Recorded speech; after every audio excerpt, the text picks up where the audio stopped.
大家好，欢迎来到 Sophia 频道。好久没来录影片了，因为前阵子都在忙一些活动还有比赛的事情。没错，我们今天的影片主要来介绍的是学霸型的高效率笔记。好啊，我承认我是有点标题党了，因为我不是学霸那种大神。不过呢，我在做笔记这个领域呢，还是有一点点的厉害的。那怕你们怀疑我的实力，先上一段我自己的笔记给你们大家看一下哦。Yeah, running, got me gunning. Old school cat, got me stunning. Funny how the rest gon' come in. Funny how you back for the loving I've been. I got one too many tricks up my sleeve. Must need overdose of empathy. My pops and me, more screenshots of me. 好的，谢谢。那要怎么做出有质感又高效率的笔记呢？你觉得要好好看完这一集。那这部影片呢，也会分为3个部分，分别就是呢，做笔记的要点、错题本的应用，还有超级有名的康奈尔笔记法。那我们话不多说，马上开始吧。首先呢，我就会来提到我写笔记时会用到的必备工具。没错，第一项呢，我都会用到红、蓝、绿、黑这4个颜色的笔。然后呢，我通常都用水性笔，不用油性笔，因为油性笔对我来说不太好上手，而且有时候颜色太浅了。那如果是画重点的笔呢，我通常都是使用这个品牌的荧光笔。我不太知道它的名字是什么，我很喜欢它的原因是因为它马卡龙色很好看，而且不会盖过字体。那笔记纸的部分呢，我都是运用这种方格纸，因为它字很好对齐，我就很喜欢用这种纸来做笔记。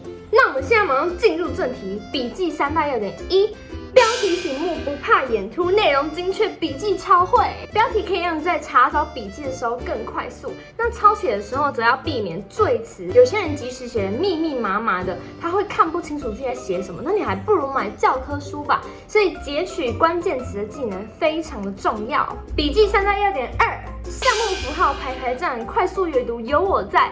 无论是黑点、横线、字母还是数字，它们都会让你的笔记的版面变得非常的简约，非常好看。重点是你在复习的时候还非常的容易背诵，不用一直重复阅读同一个段落。笔记3大要点3。活用色彩图像，轻松记忆不香。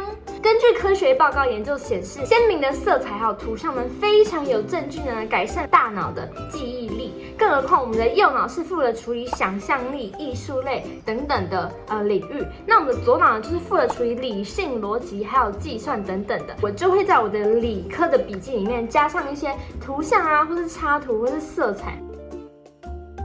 没错，错题本就是把你写错或做错的题目抄下来，抄到你的另外一本专属笔记本里面。那错题本的好处就是你不用在考试前翻出你所有大大小小的考卷，然后再复习一遍，你只需要一本小小的笔记本，那上面就是你所有做错过的题目。那这样复习不是非常的方便吗？那这边我要分享一个很好笑的故事。我们班同学之前为了抄错题本偷懒，他们就去学网络上的 paper， 他们就去买那种透明胶带，然后想要把它贴在考卷的题目上。那个考卷题目不是有墨水的那个痕迹吗？他们把那个透明胶带撕下来，再把它贴到错题本上面，这样就不用重抄题目。结果超好笑的是，他们那时候把透明胶带贴在考卷上的时候呢，我们所有人都围在旁边看。结果呢，他们把透明胶带从考卷上撕下来，唰！超大声的一声，然后那张考卷直接破掉。听起来很聪明，但是我们班真的太亮光了，所以我想说，抄错一本就是不要偷懒啦。那最后呢，我来跟大家分享一下什么是康奈尔笔记法。我在国1和国2的时候呢，我很感谢我们的生物老师，因为他那时候就是教我们康奈尔笔记法。然后我从此之后呢，我的生物再也没有掉过80分以下。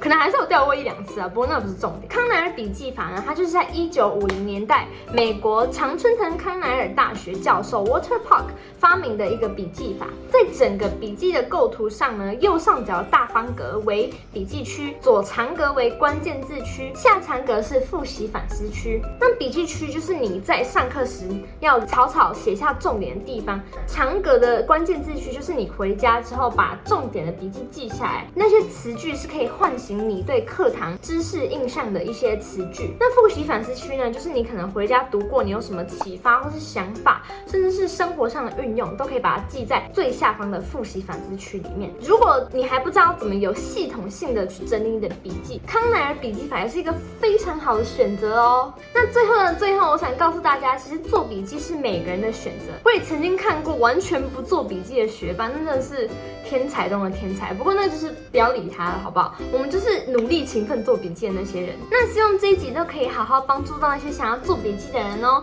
那我们下次见喽，拜拜。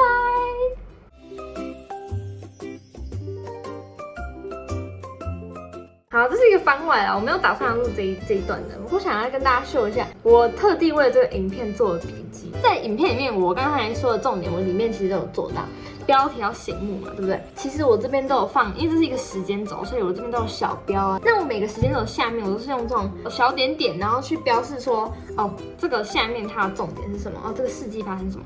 然后在这个框起来的部分，就是我会用红笔啊，然后来做说，哦，这个东西特别要注意的是什么？哦，我有听说过，蓝笔对记忆力好像比较好，我后来去查的。但是黑笔其实也很好啊，这是黑笔，我觉得最主要就是给一个架构。那蓝笔的话就是写内容，绿笔和红笔就是针对你想要在强调的地方再去写就好了。希望大家你们都可以喜欢我的笔记哟。